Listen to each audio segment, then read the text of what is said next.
The format is well known. We show each other concepts, and the one who is asked tries to guess what it means, where it comes from, and what the purpose of that concept is. And in the end, we don't let each other struggle. We explain to each other what it's actually about. It's kind of like Who Wants to Be a Millionaire, but with concepts from science and philosophy.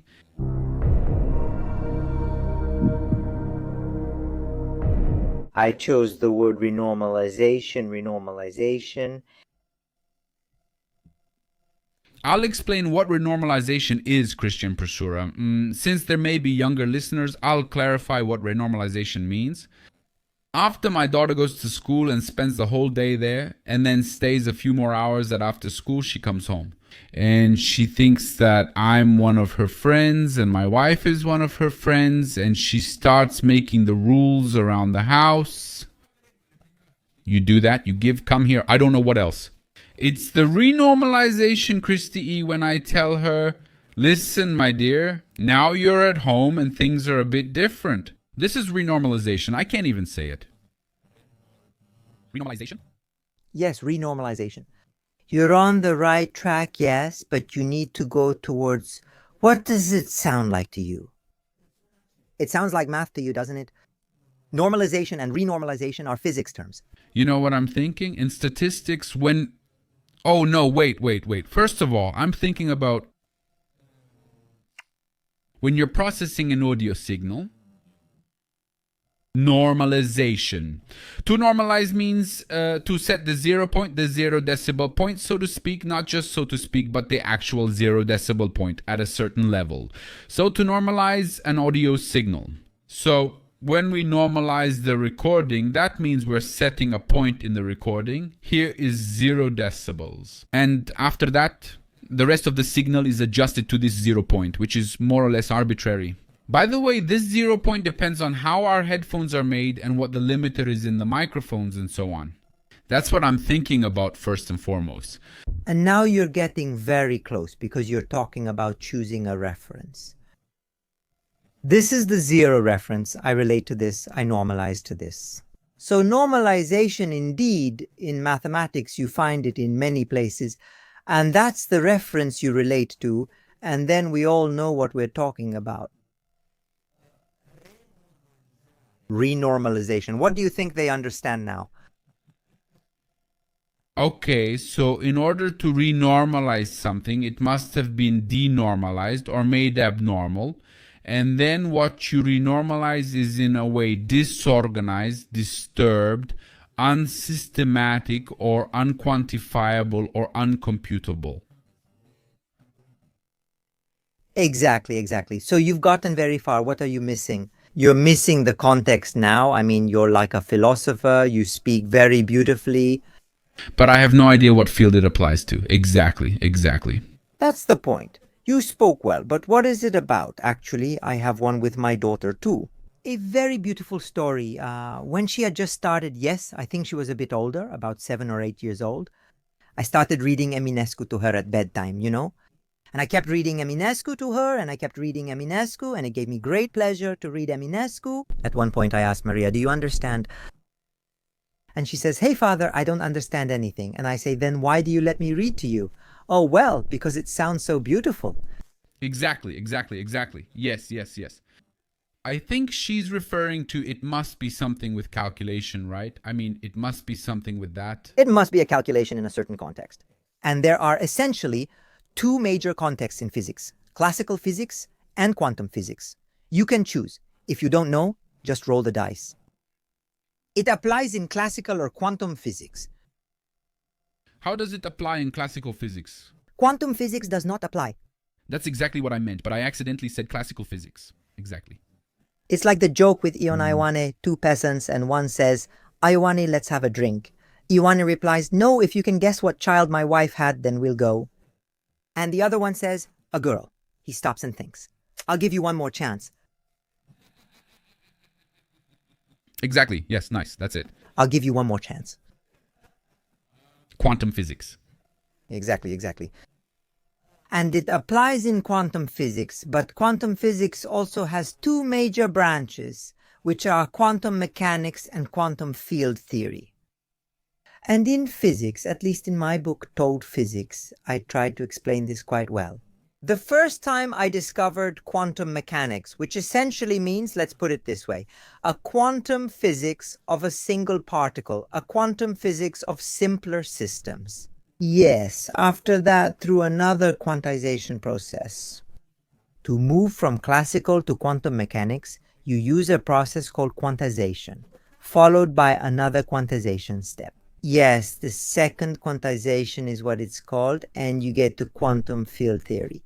Well, in this quantum field theory, this process of renormalization is applied because when physicists first discovered quantum field theory and started to calculate things, yes, they were getting infinities. So from those calculations, they were getting infinities and something was wrong. They had to calculate electric fields such as those around a charge and discovered these were infinite. They then had to normalize. In physics, some say I'm referring to exactly what you mentioned. To hide the infinity or to normalize the infinity. I mean, in the equation you have some infinities, and the key is to subtract those infinities. Yes, in such a way that you get finite values. For example, you get infinite energies, but you have to extract that infinity, in a mathematically consistent way.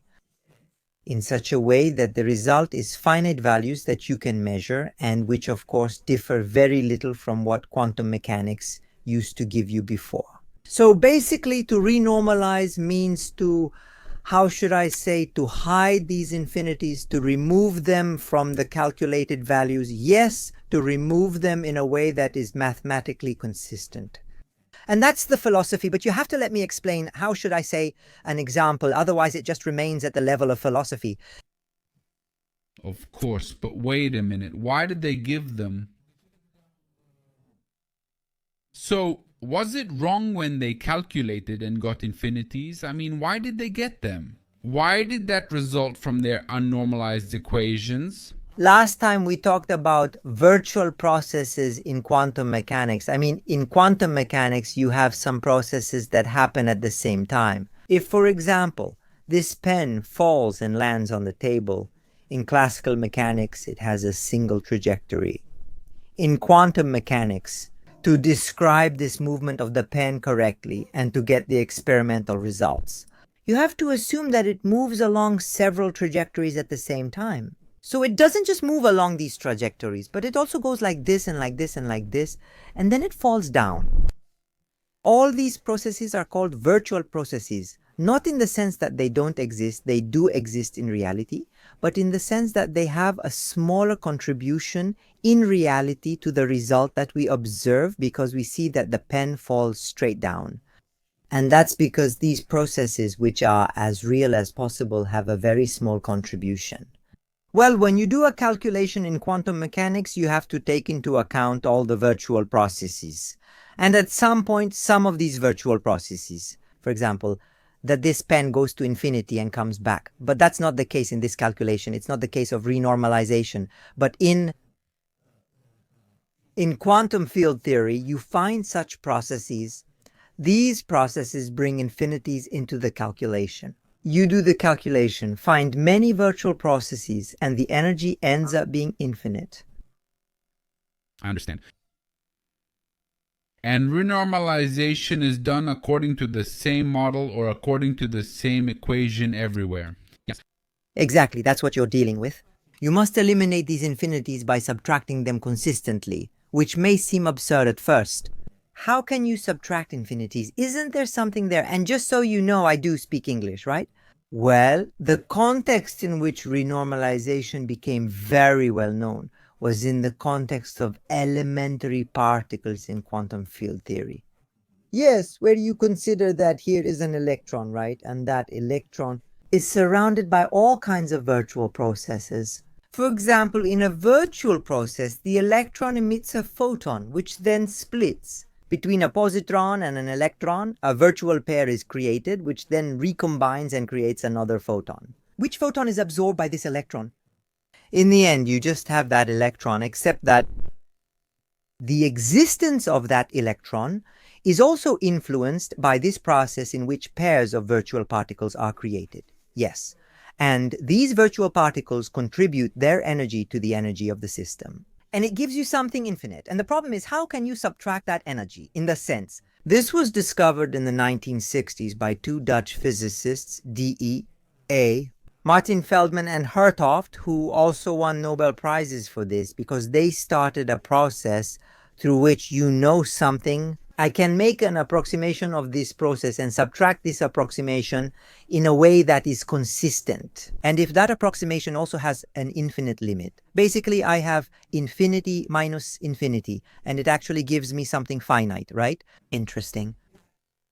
The experimental result is one of the greatest, most, how should I say, fascinating things that people are not aware of. And I'll tell you directly now, because every time I think about your philosophers and that reality is different and so on, I remember this example, which says what? We learned that electric charge, for example, yes, electric charge has a value, which is, let's see, 1.6 times 10 to the minus 19, if I'm not mistaken, Coulomb. It's the value we learn in our physics here. But actually, the electron's electric charge is much greater, with a value nobody knows. But it becomes smaller.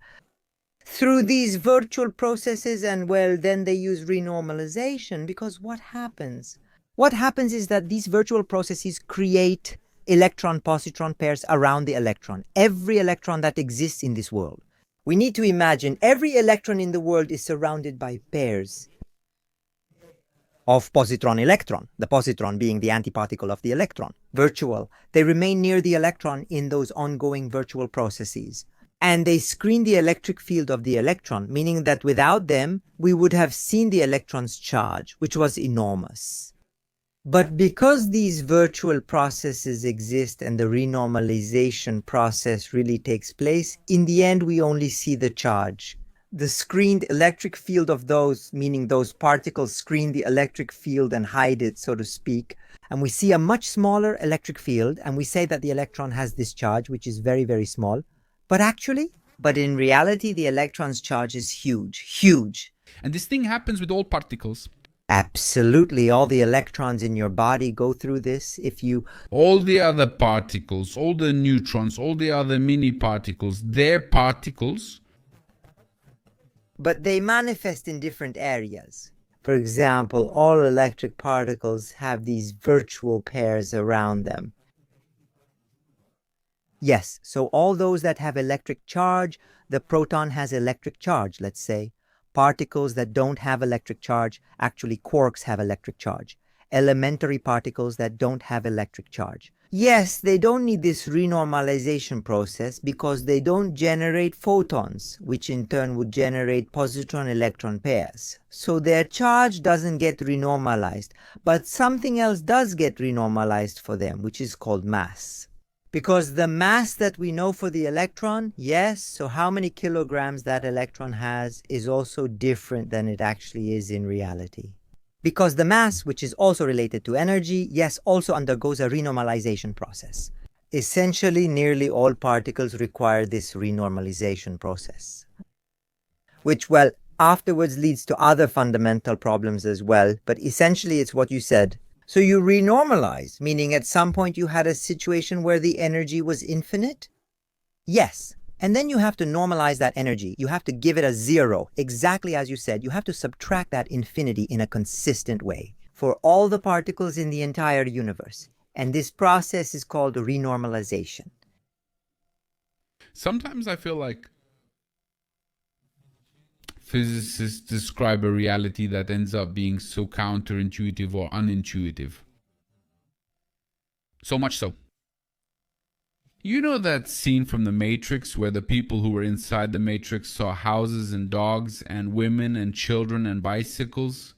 Was the Matrix actually something else entirely? It was those green numbers falling, right? I have the feeling that at some point physicists are going to end up seeing reality in terms so different from how we intuitively and naturally perceive it. Dogs, bicycles, and so on. so that it gets to that almost impossible to connect distinction between the woman in red, the famous woman in red from the Matrix, and a screen full of zeros, you know? Totally different entities. This thing with renormalization is, and mainly, I mean, it's elements, virtual events that happen and then cancel each other out, and it's very counterintuitive. You know, no matter how much you tell me it's true, my reptilian brain or whatever, my mammal brain tells me there's no way it can be like that, you know? Yeah? Now, to be fair, maybe I didn't explain it in the simplest way possible either, because I guess there are ways you can explain it better, but I'd like to touch on something else you said. It's not that physicists will disconnect from society, from people. I increasingly believe that at some point everyone will reach their limit, including physicists. I mean, reality will be so different that our neural processing will no longer have the capacity to understand that complexity. Just like the neural processing of a cat, yes, it's not capable of understanding Maxwell's equations. Or, well, what is a deictic experience? Because it doesn't have enough neurons and they aren't arranged properly, connected in such a way that it can still understand what's coming next. In a way, I think we're approaching that, let's say, end of physics, but not in the sense that physics is over, rather that the human mind is reaching its limit and can't understand anymore. It's so complex, it can't understand it anymore. Yes, fortunately. You know, there's just one thing. Yeah, go ahead. I was just saying that fortunately right now the child of humanity is appearing, which is artificial intelligence. So we don't know in which direction. Maybe it'll be in the state. Okay. There is Lucian Blaga, whom we know as a poet. He also wrote a lot about the theory of knowledge, and Lucian Blaga reverses things a bit. He says we don't have a limit, so it's not that we have a neural or physiological limit, but the universe hides itself, meaning at the center of the universe, so to speak, at the foundation of the universe. There is something called, we can't describe it or name it, so we'll call it the Great Anonymous with a capital G and a capital A. And it's not so much that we lack the capacity, but rather that the principle of the universe is this defensiveness. It hides its true laws, its true core, figuratively speaking, the center that we could, know, and it hides it in mysteries.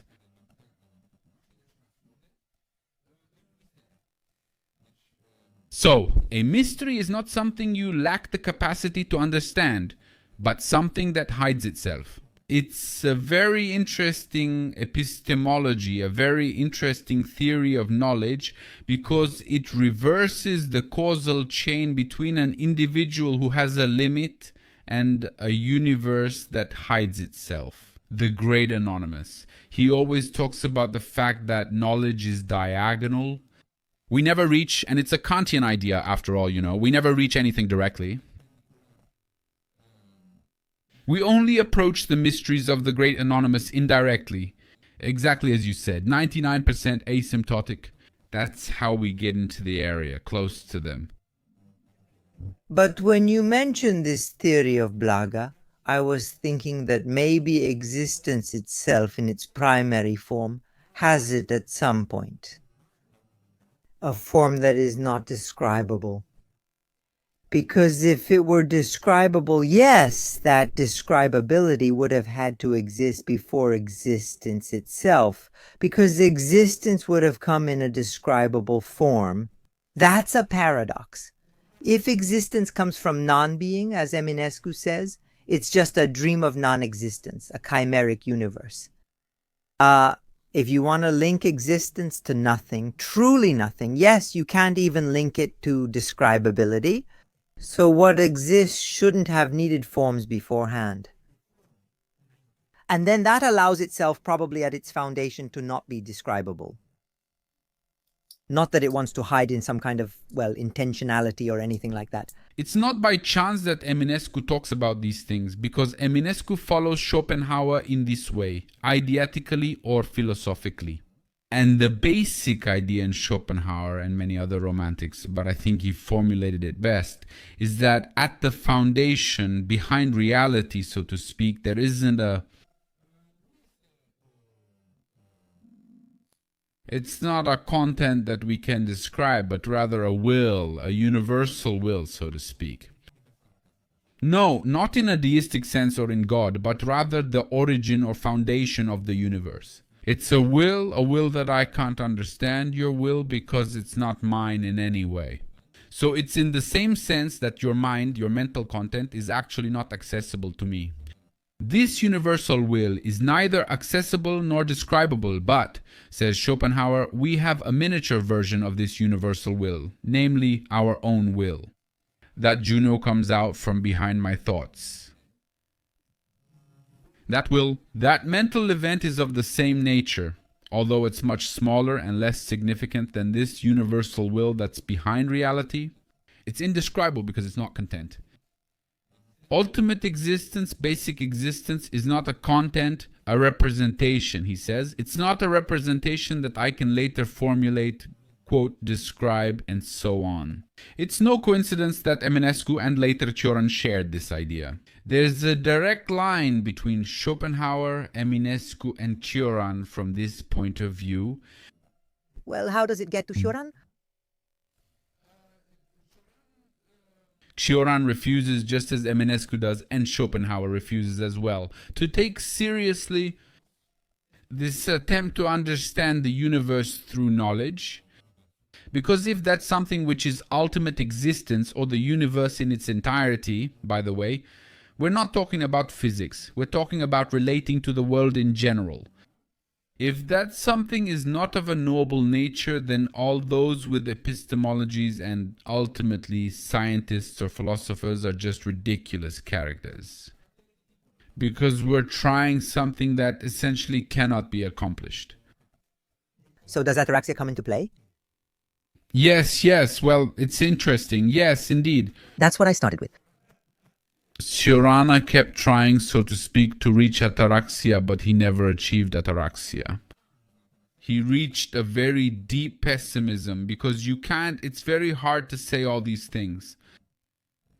Existence is totally inaccessible to us, it's not even knowable, and so on. And to be very optimistic about the meaning of life, because if we are here, totally, in this kind of complete disillusionment, it's hard to feel optimistic and happy about life's meaning. That's why Cioran wrote on the inconvenience of being born. You know? I recently heard an anecdote, and I don't know how true it is. I think it came from Theodor Paleolog. I can't recall exactly, but it was apparently Cioran and Eugen Ionescu together. People expected to see Eugen Ionescu depressed and upset with life, and instead he was joking and making jokes. And when he left the room, Cioran says Eugen Ionescu to the others, "You see him mentioned in all his books," he says, "but in reality he was always cheerful and loved to joke." Yes. As a writer, he was very pessimistic. And if you read both Cioran and others, finally in this area, the area of existentialism,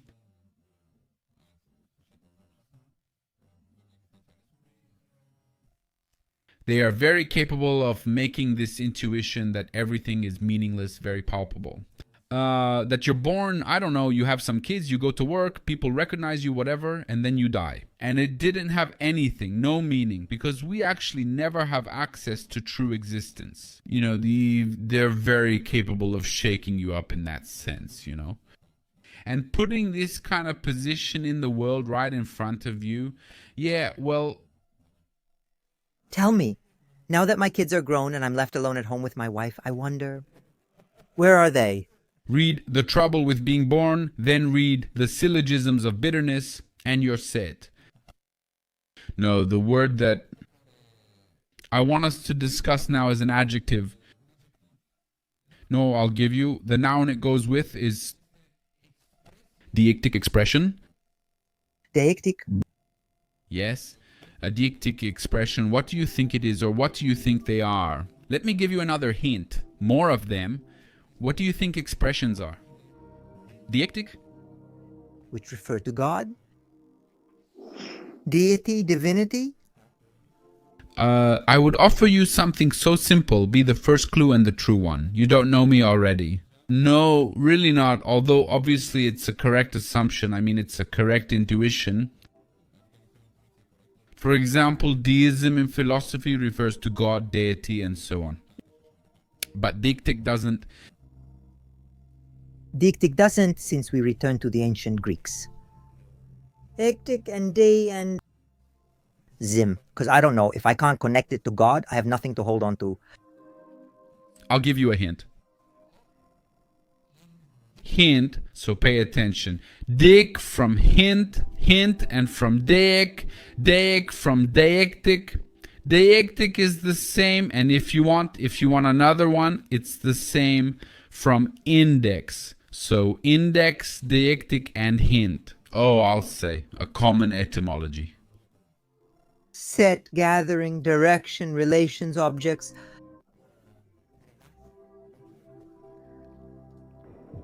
Which one is the finger? Which one is the index? Which finger do you use to point?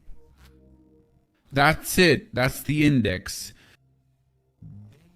The word indiciu comes from index, from pointing. So then, let's try one more time, and after that I'll explain. Now, what do you think a deictic expression means? If deic means to point, Well, it means it's an expression that describes something. all expressions describe something. Any expression describes something, and the expression house dog or hunting dog describes something. Some are not volitional, or those are not expressions. I mean to want something. So no. Necessarily to describe an intentionality, but a deictic expression that points to something, no. That's it, which points to something as opposed to describing it. Now the distinction isn't that easy to make because, as we'll see, I'll explain in a moment, when we point to something we also describe it from a certain point of view. But let me make a parenthesis to briefly address what you said. In principle, even speech acts through which we express a will have a certain propositional content in the sense that they describe something. So even if I say something like, I'm very hungry, or I want you to go out now, or give me the ball, and those have an act of reference and predication that tells us something about reality. Now, it's part of my inner reality, okay? But even there, we can say that they describe the world in a sense. And now a parenthesis within a parenthesis. The only expressions we can say don't say anything, that don't describe the world in any way, are expressions like cool. Hey, hey. It doesn't say anything about the world itself because it doesn't have a predicate. There is no linguistic predicate in hey. I had heard about tautologies, meaning they are statements that are so obvious in themselves that they don't say anything about the surrounding reality. In this sense, in this way, yes, tautologies don't say anything because they don't say anything new, but tautologies do say something, Tautologies have semantic meaning. All right, let's get back now to deictic expressions. On the surface, it's a very simple thing, but after that, I want to show you what the philosophical significance is. Deictic expressions are expressions that only have meaning in a given context because they point out, they indicate certain objects. So if I say, quote, you are the smartest, it's a deictic expression, and in English they're also called indexicals, from index. Because outside of a context where Octave is talking to Christy, you has no meaning. Okay? A philosopher named Kaplan would say that it has a character, meaning it has a rule of assignment. You are the person in front of whom or to whom someone is speaking, who is being pointed at, blah, blah, blah, blah. Or if I say, no, wait, look, I just thought of another example. Lie. You know those little notes on the kiosk windows that said back in 5 minutes? Yeah. And you never knew when it was put up. half an hour or back in 10 minutes, but if you didn't know when it was put up, it made no sense. It's in 5 minutes. Or temporal expressions. In general, temporal expressions are deictic expressions because without a reference point, when is later or when is earlier exactly, you can't really tell. Others are expressions, the so-called demonstrative pronouns. This one, those ones, these ones, the others, and so on. All of these are deictic expressions. The reason why indexicals, the so-called indexicals or deictic expressions, are interesting in the philosophy of language is that they show us that meaning is not entirely determined by the external world, by the reference. We might initially have this intuition. Sir, if I want to know what dog or horse means, or if I want to know what mobile phone or smartphone means, or in the end, the meaning of that word is given by the outside world, by the object that matches that particular definition. So we have a simple theory of language. Language gets its meaning from the outside world. But we have all kinds of speech situations, like when using a deictic expression where the context gives the meaning. So it's not necessarily the fact that there is a definition for the word you. Looking up you in the dictionary won't give you a definition. You'll find this usage rule, and I said usage. And philosophers like Wittgenstein, for example, Ludwig Wittgenstein, will deduce from expressions from this kind of use of language that the entire meaning, including that of words, of the whole language, is given by nothing other than usage. There is nothing, no mysterious relationship between the outside world and words, no referent that fits in a certain way. And if you don't know it, you don't know what the word means. Everything is usage. In other words, everything is convention. Everything is understanding. There is no special relationship between reality and language. Since you brought it up, one more thing before I get to the point, Einstein will discuss it.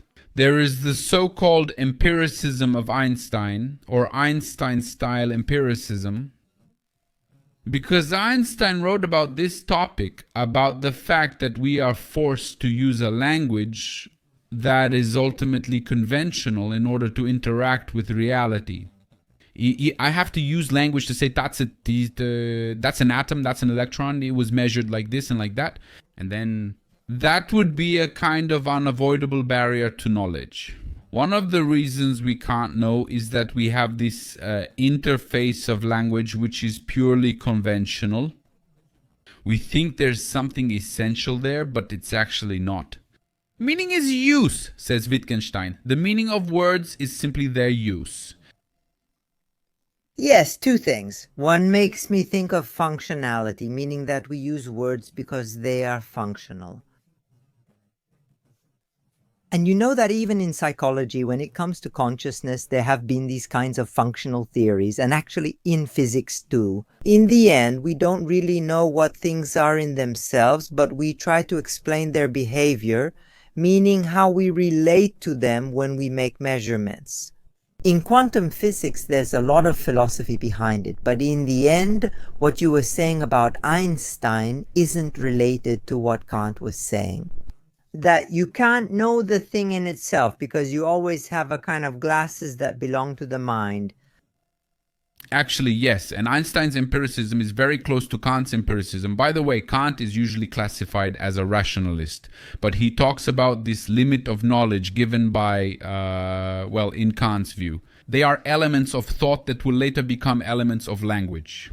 So the answer is yes, but I would add that philosophically speaking, Einstein's position is quite ambiguous. Because at one point, at a crucial moment, he says the following: yes, it is conventionalism and it is a barrier to contact with the thing itself. But then he says, not anything goes, not any language fits with any reality. He says, and people have speculated about its meaning, he says it's more like the situation of a word game, like a crossword puzzle. You can solve it maybe in different ways, and you can even change what's written in the boxes.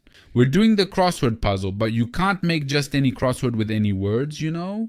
So there's the function. It's very important. If the word fulfills its function, nice. No one's here to scold us or say, no, that's not an atom, that's a Pesha Lama. Dad, yes. Let's say. The function is important, but Einstein's position is that not everything that works is a good description of reality.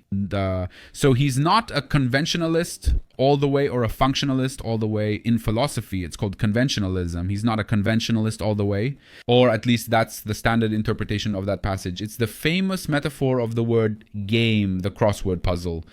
But I do agree with Einstein in a certain way, because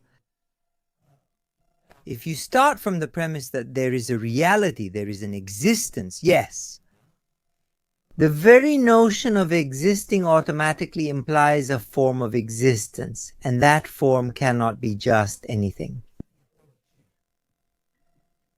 And then, yes, you can describe it, maybe in several ways, but you can't describe it in every possible way. Don't forget.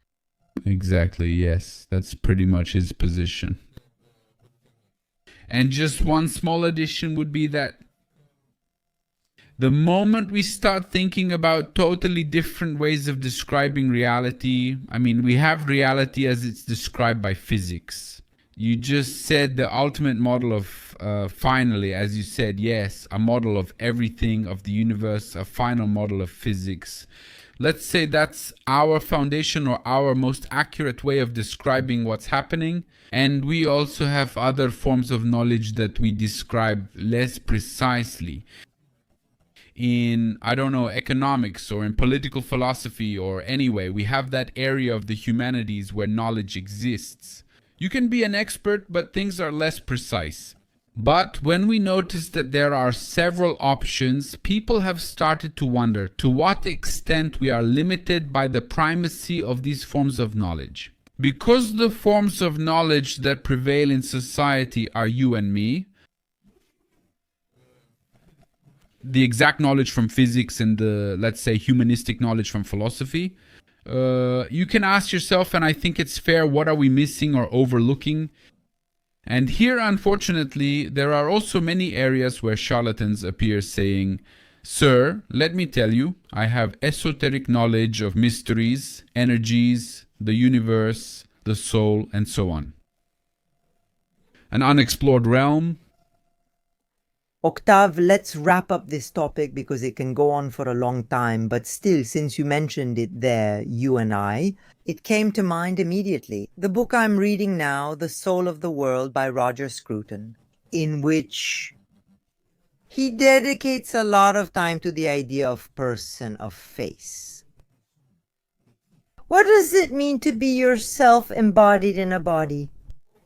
Yes, as I recently heard Patapiewicz's story. I listened to him on a podcast by Shribleya. Very, very beautiful. That in fact intelligence is always embodied, that you have to feel it being embodied, you know? So that you're referring to and saying it's a deictic expression? Yes, exactly. Yeah. Exactly, you know, when it comes to that you, to that person. It's a beautiful book, so I'm happy to read it and recommend it.